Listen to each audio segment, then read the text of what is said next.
धन्यवाद कि आज आखिरी दिन है प्रचार का, और जैसे खेड़ा साहब ने कहा कि आपके पास भी कम टाइम है, पर एक बात की मेरे को बहुत संतुष्टि है कि राजस्थान की प्रेस ने बहुत अच्छा रोल निभाया है और आगे भी ऐसा ही करती रहेगी। मेरा काफी देर का तजुर्बा है, और जैसे आपने राजस्थान में जर्नलिज्म का काम किया और इंडिपेंडेंटली जो आपने काम किया, मैं उसके लिए भी आपका आभार व्यक्त करता हूं। और आप सीएम साहब ने भी जाना है, मैं उनको रिक्वेस्ट करूंगा कि वो आपको बताएंगे।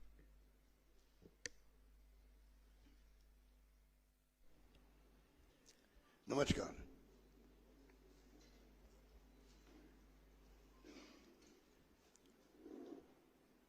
जिस प्रकार से कैंपेन चल रहा राजस्थान में, धावा बोल दिया गया है बीजेपी ने, क्योंकि सरकार गिरा नहीं पाए। मध्य प्रदेश, महाराष्ट्र, कर्नाटक हॉर्स ट्रेडिंग करके सरकारें गिराई गई। यहाँ वो फेल हो गए। वो जो फेल हो गए हैं उसकी टीस जो है,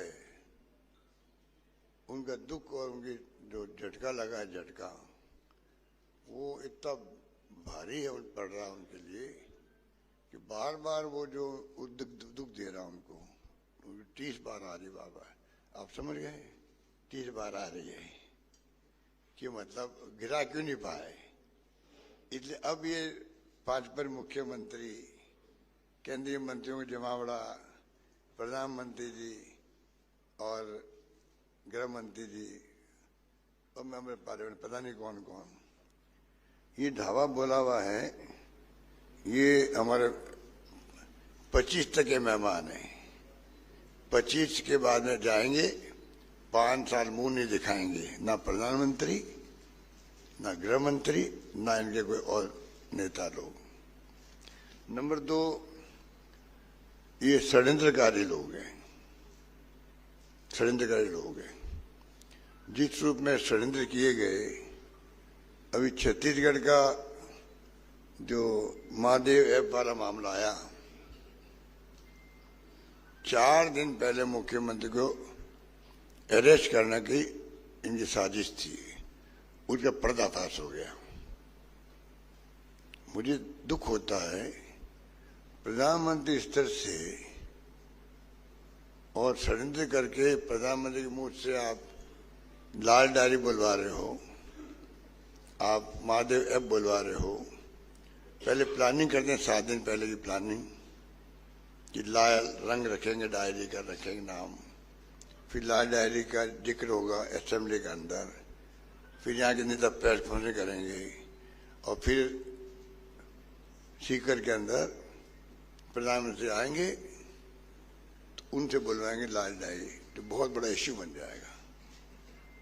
उसी ढंग से वहां महादेव ऐप 508 करोड़ रुपए दे दिए हमने मुख्यमंत्री को। इतना बड़ा घोटाला हो गया, बच्चों का भविष्य खराब कर रहे हैं, लॉटरी के वो क्या ऑनलाइन, और बयान करवा दिए। स्मृति ईरानी ने प्रेस कॉन्फ्रेंस कर ली, ईडी ने प्रेस नोट जारी कर दिया, कोई तफ्तीश नहीं, कोई बात नहीं। और प्राइम मिनिस्टर बोल रहे हैं, देखिए यहाँ के चीफ मिनिस्टर 5-8 करोड़ का घोटाला, महादेव घोटाला आ गया है। पूरा षड्यंत्र था उनको अरेस्ट करने का। वहां एक्सपोर्ट हो गए, राजस्थान में एक्सपोर्ट हो गए। वो कहाँ गई लाल डायरी? ईडी इनके पास में 50 छापे पड़ चुके राजस्थान के अंदर, ईडी के इनकम टैक्स के 50 छापों में कोई पॉलिटिशियन पकड़ा गया आज तक? कोई ब्यूरोक्रेट पकड़ा गया? उस छापे में हुआ क्या है? किस तरफ देश को ले जाना चाहते हैं, ये हालात में हम चल रहे हैं। हमने रिक्वेस्ट करी थी कि चुनाव को रखो, आप विधानसभा स्तर पर रखें। 5 साल की जो हमारी परफॉर्मेंस है, हमारे कानून हैं जो हमने पास किए एक के बाद एक, वो शानदार कानून है। चाहे वो किसानों का कानून हो, जमीनें कुड़क नहीं होगी, चाहे गिग वर्कर्स का एक्ट हो, तो राइट टू हेल्थ हो, तो मिनिमम इनकम गारंटी हो। हमारी स्कीमें हैं, हमारी गारंटी है, 10 गारंटी हैं और आगे की गारंटी है। उस पर आप बहस करो, उसमें कमियां बताओ, खामियां बताओ, ये बताओ कि ये खाली धरातल उतरी या नहीं उतरी, खाली हमने गौर नहीं की है क्या, इस पर बहस करो। उस पर बहस नहीं हो रही राजस्थान के अंदर, खाली भड़काने वाली स्पीच हो रही है।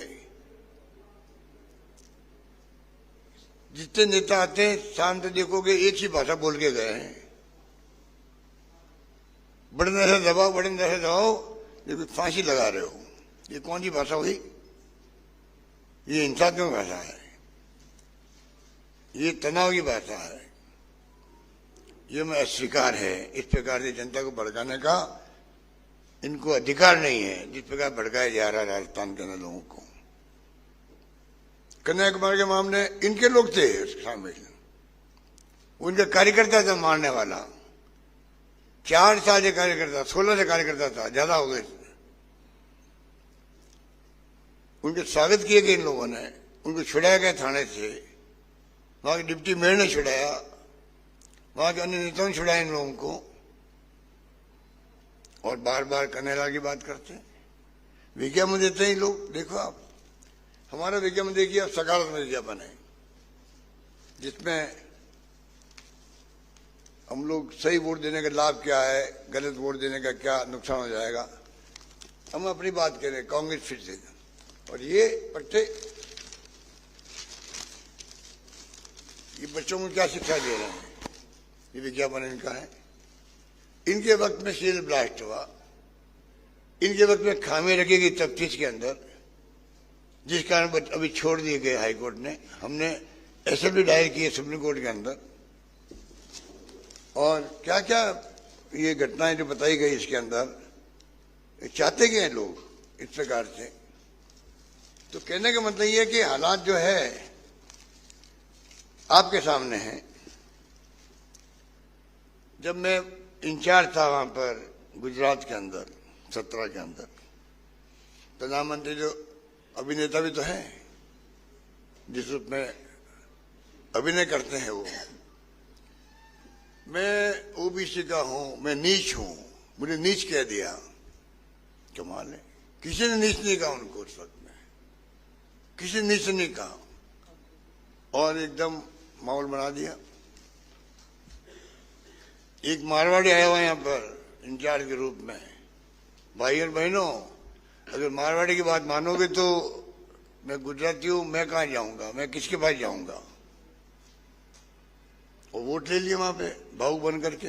हम चुनाव काम में नहीं हो पाए, काम में होने वाले थे हम लोग उस वक्त में, गुजराती बन गए, मैं कहाँ जाऊंगा।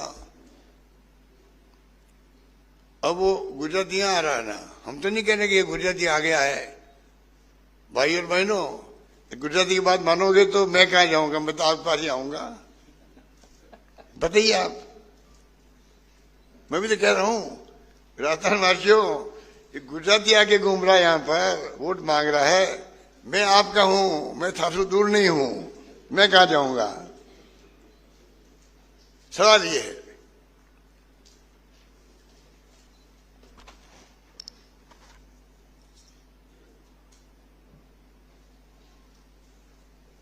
अब कह दिया कि मैं गारंटी देता हूं 4थी बार मुख्यमंत्री नहीं बनेगा, अगली बार मुख्यमंत्री वापस नहीं बनेंगे।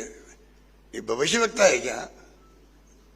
खुद तो भविष्यवाणी कर रहा है, अगली बार मैं ही प्राइम मिनिस्टर होऊंगा, मैं ही लाल किले पे आऊंगा, मैं ही योजना बनाऊंगा, और 5 साल के लिए आप अनाउंसमेंट कर रहे हो, चुनाव चलते हुए किसान नीति की बात हो, 5 साल के राशन की बात हो।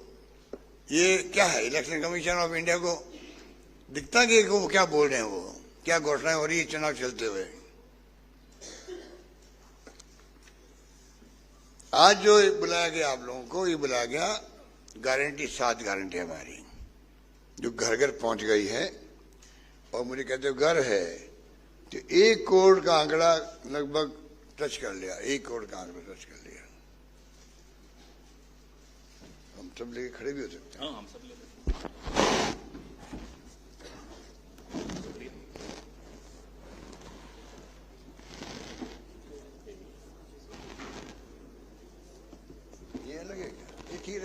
पहले इसको कर ले, यही नीचे लगा, नीचे लगा, उल्टा नहीं रहेगा, उल्टा तो नहीं है, सीधा सीधा रहेगा।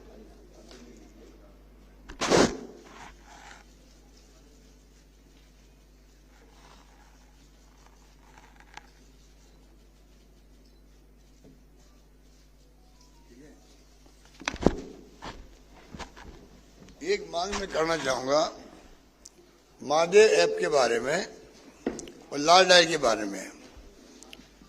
सुप्रीम कोर्ट के रिटायर्ड जज से जांच होनी चाहिए कि ये जो षड्यंत्र किया बीजेपी ने चुनाव चलते हुए, चुनाव जीतने के लिए, ये बहुत बड़ा षड्यंत्र है, इसकी जांच होनी चाहिए कि ये किसने षड्यंत्र रचा, किसको पकड़ा वहां रायपुर के अंदर, किसे जबरदस्ती साइन करवाए बयान के ऊपर। वही बयान बदल रहा है कि मैं जानते नहीं हूं बघेल को। तो ये बहुत बड़ी घटना है। ये उसने एक्सपोज कर दिया ईडी को भी और सरकार को भी। तो मेरा मिसयूज किया गया, 10 पेज का पत्र लिखा उस आदमी ने, मेरा कोई संबंध ही नहीं इन बातों से।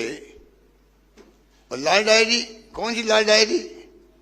ईडी इनके पास, इनकम टैक्स इनके पास, अगर लाल डायरी इनके पास है तो उस पर कार्रवाई क्या की?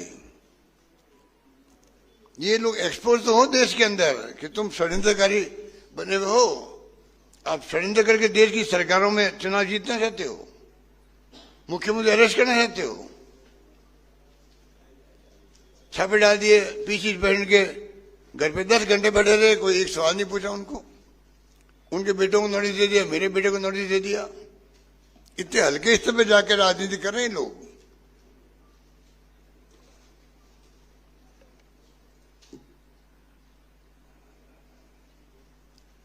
एमआरसी कैंप लगे थे तो 2 महीने में करीब 1 करोड़ 80 लाख परिवार आए थे और अभी 27 दिन के अंदर 1 करोड़ से अधिक परिवार जुड़े हैं। ये जनता का विश्वास है हमारे ऊपर, ये मैं निवेदन करना चाहता हूं।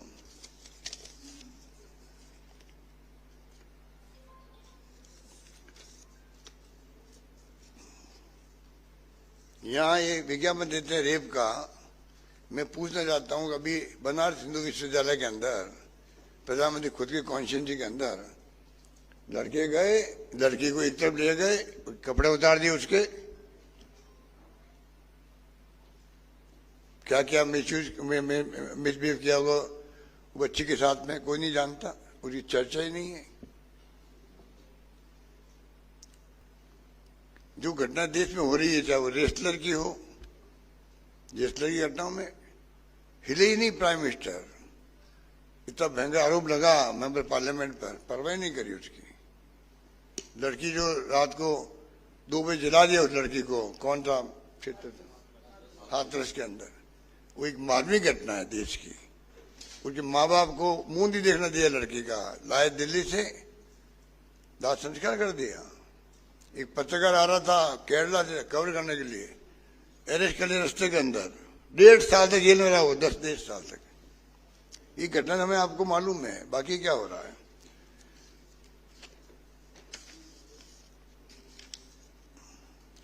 इसलिए मैं आपको एक प्रेस नोट बांट देंगे आपको बाद में।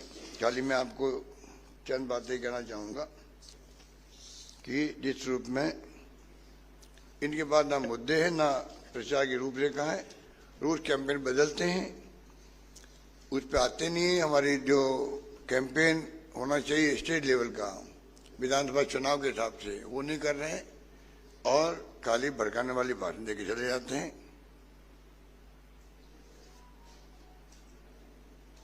जब हमने महंगे रात में गांधी शब्द काम लिया था तो प्रधानमंत्री ने भला बुरा कहा, वो खुद ही गांधी बन रहे हैं। जनता जानती है 10 गांधी ने पूरी की है, इंप्लीमेंट कर दी।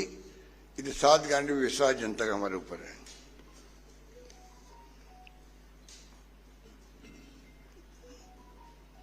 घर घर के अंदर चर्चा है, कोई भी राजस्थान में आपको नहीं कहेगा सरकार के विरोध में कोई एंटी इनकम्बेंसी है। ये बहुत बड़ी उपलब्धि हमारी है। सरकार किसी पार्टी की हो, एंटी इनकम्बेंसी पैदा होती है। पहला राज्य राजस्थान है देश के अंदर जहां पर किसी प्रकार की एंटी इनकम मशीन नहीं है। केरला के अंदर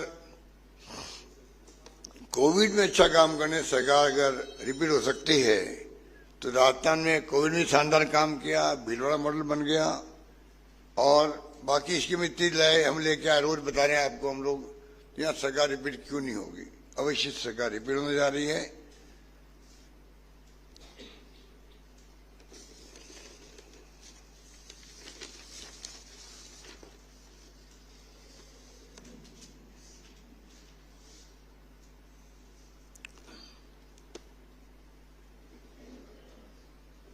इस बार कई सीटें ऐसी जीतेंगे जो आज तक कभी नहीं जीते हैं। हमारे घोषणा पत्र में जो वादे किए हैं उसको लोग देख के उत्साहित हैं राजस्थान के अंदर, और बीजेपी घोषणा पत्र देख के निराश हुए हैं। मैंने कहा था होमवर्क पूरा नहीं किया, हमारी स्कीमों को ही ग्राफ आगे लिख दिया।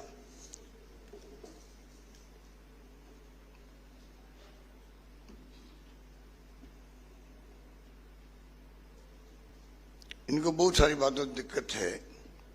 चिरंजीवी से दिक्कत इनको है, अन्नपूर्णा राशन किट से दिक्कत है, फिर बिजली से दिक्कत है इनको, अंग्रेजी मीडियम स्कूल से दिक्कत है, नए जिले बना दिए उससे इनको दिक्कत है, ओपीएस से दिक्कत है।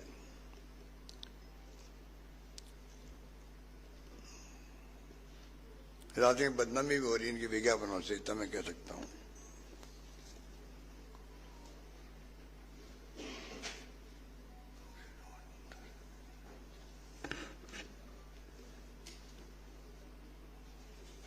मुझे पूरा यकीन है कि जनता इनको सबक सिखाएगी। जो इनकी गवर्नेंस कह दीजिए, इनका अप्रोच कह दीजिए राजस्थान के अंदर, जिस प्रकार से ये अब राजेश पार्टी को लेके आ गए, बताइए आप, उनको लेके आ गए, इतने घबराए हुए हैं कि कांग्रेस पार्टी में कब क्या हुआ क्या नहीं हुआ। राजेश पार्टी की राजनीति में घसीट रहे हैं। जो स्वर्गीय आत्मा हैं उनको लेके आप भड़काने का काम करो, गुजरों को, गुजर समाज को। और गुजर समाज इस बात को भली भांति जानता है, उनको कुछ लोग भड़का रहे हैं, जिसमें हमारे बीजेपी के लोग हैं ही हैं, जो राजेश पार्टी को भी लेके आगे घसीट करके। मैं पूछना चाहता हूं कि जो भड़काने वाले लोग हैं उनकी पार्टी ने 22 बार फायरिंग करी थी, 22 फायरिंग हुई है उस वक्त में सोयला में हुई थी, चौंक में, घरसाना में हुई, प्रसाद में, गुजरों तो हुई है। कुल 22 फायरिंग में 72 गुजर मारे गए थे, 72 गुजर मारे गए थे। 12 दिन तो लाशें पड़ी रही थी और उसके बाद सरकार बदल गई उनकी और मैं मुख्यमंत्री बना। मैंने उस वक्त भी कर्नल बैंसला साहब मेरे संपर्क में रहे, धरने दिए, फिर भी उन्होंने रेल पटरी में बैठ गए, सब कुछ किया उन्होंने। हमने प्यार से, भाईचारे समझाई से उनको उठाया बार बार। हमने आरक्षण दिया 1%, फिर 5% दिया। आज सैकड़ों लोग आरएस बन रहे हैं, डॉक्टर बन रहे हैं उनके गुजर समाज के। और सबसे बड़ी बात है, फायरिंग में मारे गए 72 लोग। मेरे वक्त में फायरिंग छोड़ो, मैंने लाठीचार्ज तक नहीं होने दिया, लाठीचार्ज नहीं होने दिया। ये किस मुंह से बात करते हैं हमारी? फिर भी भड़का रहे लोगों को। जनता समझ चुकी है, आप देखेंगे इसको सबक सिखाएगी। मैंने कहा 156 98 में आए थे हमारे मिशन 156, वही मैं लेके चल रहा हूं इस बार भी। अब हम कहां तक जाते हैं वो तो समय बताएगा, पर जो माहौल बना है राजस्थान के अंदर, काम हमने जो किए हैं, परफॉर्मेंस हमने दी है, गारंटी हमने दी है, इंप्लीमेंट किया बजट हमने मोर देन 90%, 96% हमारा मैनिफेस्टो हमने इंप्लीमेंट किया। तो मुझे यकीन है इस बार जनता जो है,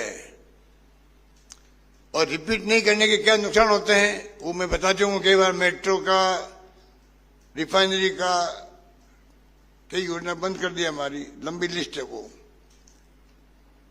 तो मैं उम्मीद कर रहा हूं इस बार एक बार केरल की तरह वहां 70 साल में बार बार एक बार कांग्रेस गठबंधन, एक बार लेफ्ट गठबंधन की सरकार बनती गई है, इस बार रिपीट हो सकती है तो राजस्थान में क्यों नहीं हो सकती है? अवश्य होगी, जनता का मूड बना दिया। धन्यवाद।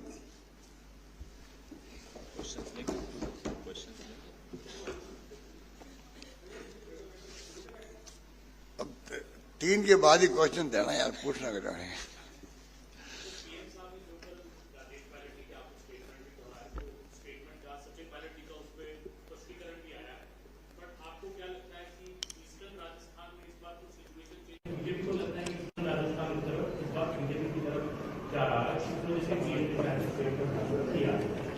देखिए वो तो अपनी बात कहेंगे। मेरा मानना है, मैं बोल रहा हूं, गुर्जर समाज को भड़काया जा रहा है, इसमें कोई दो राय नहीं।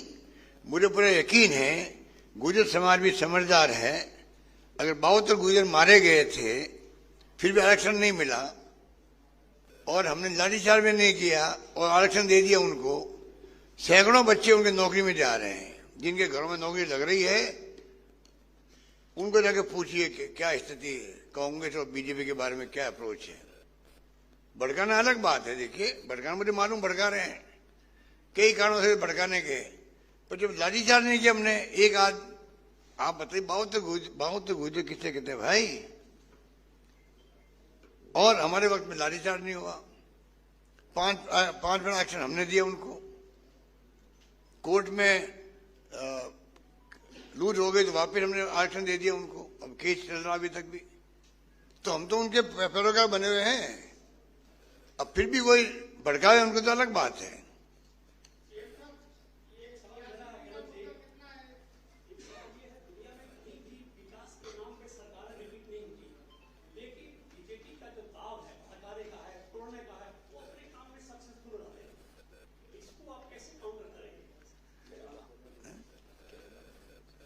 मैं आपको ही तो समझा रहा था कि अगर एक कोरोना के मैनेजमेंट से केरल गवर्नमेंट रिपीट हो सकती है, तो हमने तो कोरोना मैनेजमेंट के अलावा भी कोरोना का शानदार मैनेजमेंट था, भीलवाड़ा मॉडल बन गया, कोई भूखा नहीं सोएगा मैंने कहा, करके दिखा दिया, अच्छा इलाज किया, कोई ऑक्सीजन से मरा नहीं राजस्थान के अंदर, शानदार काम हुआ। उसके बाद में जो हमने कानून पास किए हैं, अगर आप पढ़ेंगे उसको देखेंगे, जो हमने स्कीम लेके आए हम लोग, आज राजस्थान आजादी के बाद में पहली बार देश के राज्यों में चर्चा में आया हुआ है। क्यों आया हुआ है? अन्य राज्य सरकारें यहाँ अधिकारियों को भेजती है पूछने के लिए आपने ओपीएस लागू कैसे किया, आपकी चीनी योजना के बैकग्राउंड में कैसे हम इसको इम्प्लीमेंट कर सकते हैं कि हमारे यहाँ पे भी आप सोच सकते हैं। 6-7 राज्यों के लोग तो आ चुके हैं। तो हमारी स्कीमें भी शानदार है, हमारी परफॉर्मेंस भी शानदार है 5 साल की। और मैं समझता हूं उनको तकलीफ एक ही है, हॉर्स ट्रेडिंग करने के बावजूद भी सरकार नहीं गिरा पाए। वो तकलीफ उनको दुख दे रही है, इसलिए आग लगी हुई इनके दिलों के अंदर। वो आग बार बार जो उछलती है और वो धवा बोलते हैं, राजस्थान पे बोलते हैं, राजस्थान के मुख्यमंत्री बोलते हैं, छत्तीसगढ़ के सीएम को तो तंग कर रखा है पिछले 8 महीने से। वहां तो ईडी वाले मकान किराए पे ले रहने लग गए वहां। तो मैं लास्ट में कहना चाहूंगा आपको, फिर रिपीट करूंगा, ईडी, इनकम टैक्स, सीबीआई, तीनों एजेंसी प्रीमियर एजेंसी है देश की। इनकी क्रेडिबिलिटी बनी रहनी चाहिए। इकोनॉमिक ऑफेंसेस पकड़ने के लिए है एजेंसी है, रेवेन्यू बढ़ाने के लिए इनकम टैक्स है। उसकी बजाय ये जो है, आज विजय माल्या, नीरव मोदी, मेहुल चोकसी बैठे हैं इकोनॉमिक ऑफेंसेस के कारण से। क्या नए यहाँ पे हिंदुस्तान में ही नहीं है इकोनॉमिक ऑफेंसेस करने वाले? उनकी तरफ नहीं, सरकार गिराने में काम आ रही है ये एजेंसी, सरकार को बनाने में काम आ रही है। महाराष्ट्र में, कर्नाटक में, मध्य प्रदेश के अंदर सरकार गिरा नहीं पाए। राजस्थान वासियों का आशीर्वाद था, हाईकमांड का पूरा सहयोग मुझे मिला, इस कारण से सरकार गिरी नहीं हमारे यहाँ पर। और एमएलए ने साथ दिया। अब एमएलए को सबको घोषित कर दिया करप्ट। आप बताइए, अगर वो करप्ट होते, हाँ ठीक है, मैं किसी गारंटी ले नहीं सकता, पर अगर वो करप्ट होते सब लोग, 40 दिन होटलों में बैठे रहे, 10 करोड़ की पहली किस्त थी, इंस्टॉलमेंट थी उनकी, पहली किस्त 10 करोड़ की थी। कोई गया बाहर? अगर बाहर चले जाते तो सरकार गिर जाती हमारी। धन्यवाद।